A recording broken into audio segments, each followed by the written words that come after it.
Bonjour, c'est Captain Flo. Aujourd'hui, je vais vous montrer la fabrication d'une carte, mais surtout une technique d'embossage à chaud avec 3 couleurs de poudre à embosser.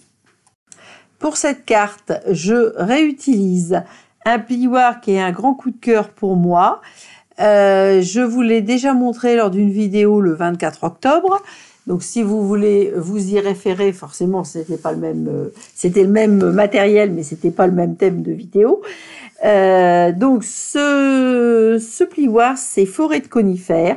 Il est présenté dans le catalogue août-décembre à la page 35.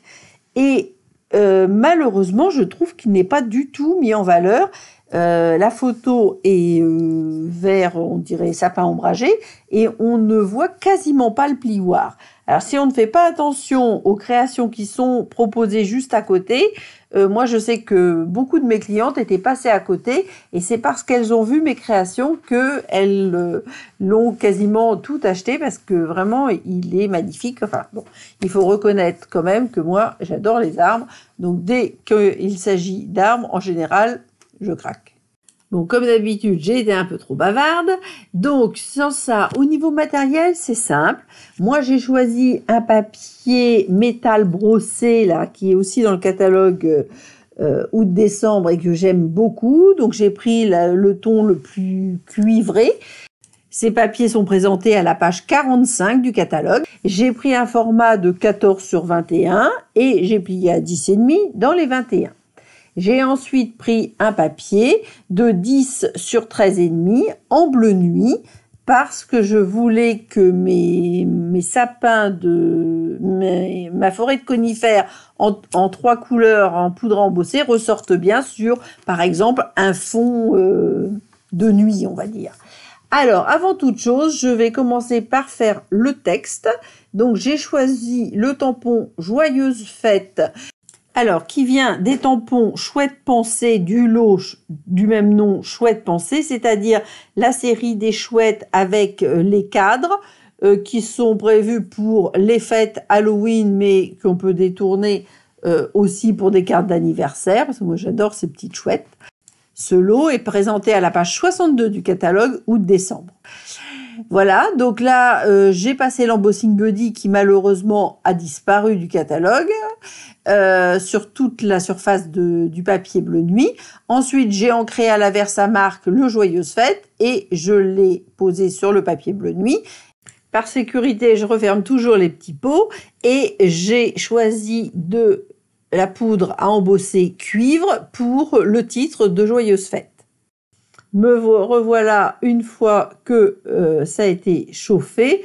Bon, à vrai dire, je ne vous fais pas la démonstration du chauffage à la vidéo, car je pense que tout le monde doit savoir se servir d'un pistolet chauffant ou hot gun pour celles qui utilisent le terme anglo-saxon.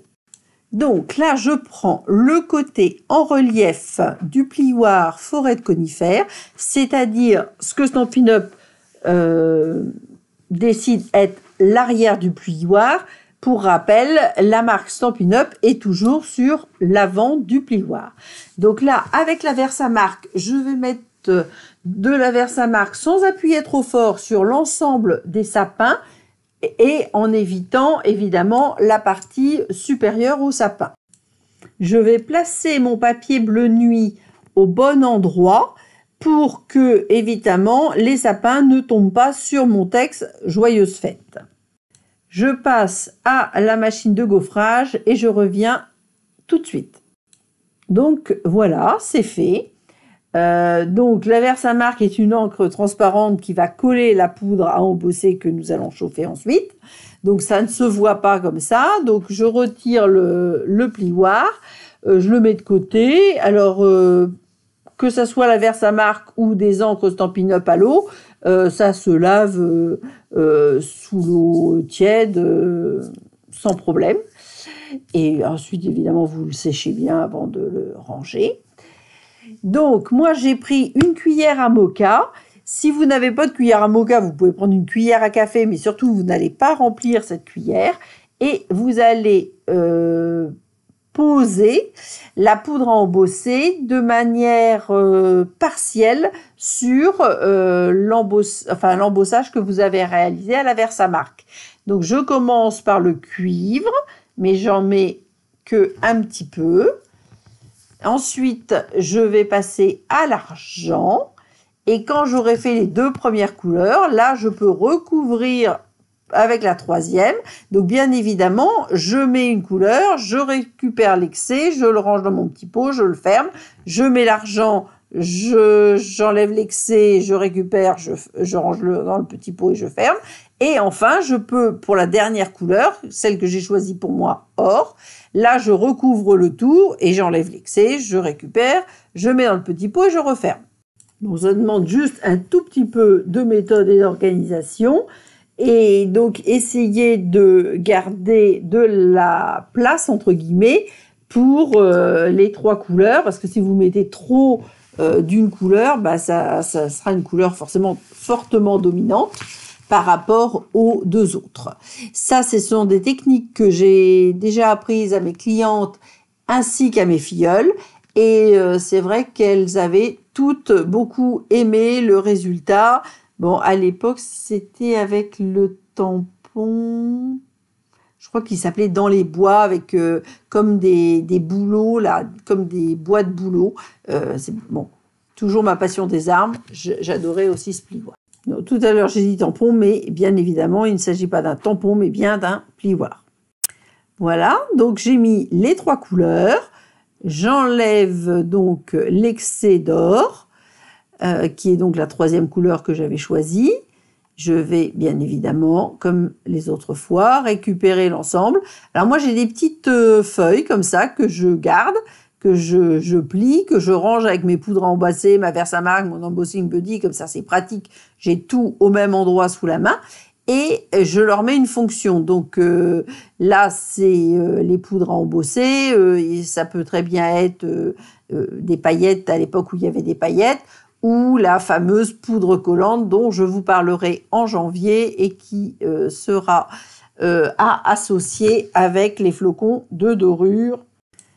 Bon, à chaque fois que soit je vais embosser, soit je vais chauffer au pistolet chauffant, je suis obligée de faire une petite pause. Donc, me revoilà avec la carte chauffée et vous pouvez ainsi découvrir le résultat.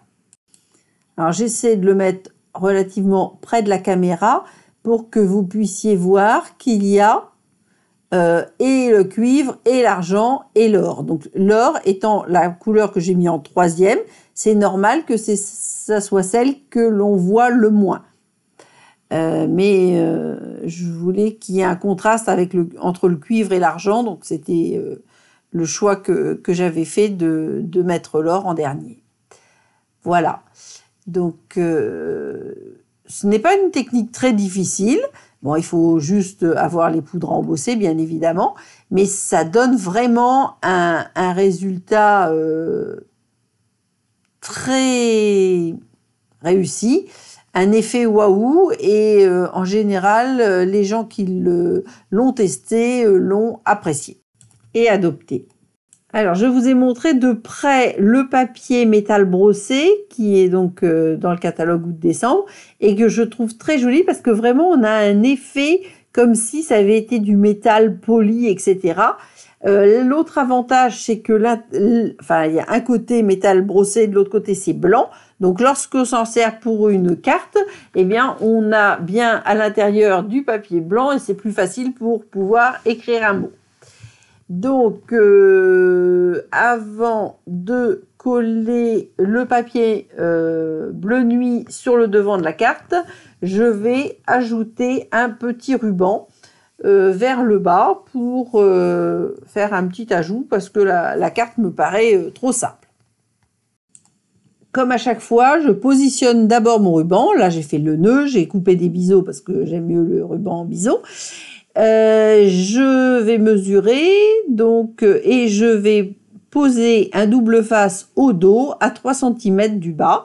Donc je fais d'abord un petit trait au crayon, je pose mon double face et ensuite je vais coulisser Bon, je vais enlever la pellicule de protection et je vais coulisser mon ruban pour qu'il soit bien positionné sur l'arrière, ce qui permettra qu'il soit aussi bien positionné sur l'avant de manière horizontale. Donc, hop, comme j'ai serré très fort mon nœud, je suis obligée d'arrondir un petit peu la carte pour déplacer mon ruban, mais quand tout sera collé et mis en place, il n'y aura plus de soucis, ça tiendra parfaitement. Alors, je vous l'ai déjà dit, mais Stampin' Up nous a offert une paire de ciseaux avec un petit bijou pour agrémenter notre ciseau et nous permettre de le retrouver facilement et surtout de le reconnaître parmi les autres ciseaux lorsque nous sommes en atelier. Donc ça, ce n'est pas pour les enfants. Avec un briquet, je brûle les deux extrémités des rubans pour que celui-ci ne s'effiloche pas. C'est quelque chose que j'aime bien faire, que je fais quasiment systématiquement. Voilà, donc cette fois, je vais pouvoir poser ma carte, enfin mon devant de carte sur la carte. Donc je vais mettre de la colle tout autour et aussi, comme il y a l'embossage et que la feuille n'est forcément pas plate, je vais mettre de la colle aussi un petit peu à l'intérieur sur les différents niveaux de l'arrière de la feuille. Et comme toujours, je m'assure, sans appuyer trop fort, que le devant de la carte, enfin la partie que je colle, soit bien collée à la partie inférieure avec le plioir, sans abîmer évidemment la mise en relief, mais parce que comme ça, tous les bords sont bien collés et ça donne personnellement un meilleur résultat. J'assume d'être un petit peu maniaque et d'aimer les choses faites avec précision et avec le moins d'erreurs possibles. Voilà, la carte est cette fois terminée. Donc vous avez vu, au niveau papier, ça demandait très peu de papier. Un petit morceau de ruban que je n'ai pas mesuré parce que j'ai mis autour de la carte. Je pense que 30 cm par exemple, ça serait bien parce que la largeur du papier bleu nuit était de 10, donc ça me paraît être une bonne mesure. Donc de la Versamark, l'embossing buddy si vous l'avez encore, 3 couleurs de poudre à embosser et puis c'est tout. Voilà, je vous laisse découvrir les différentes photos du matériel et de la présentation de ma carte. J'espère que cette technique vous aura plu. Je vous dis à samedi prochain. D'ici là, portez-vous bien et prenez soin de vous. N'oubliez pas de tester la technique et à très bientôt. Bisous!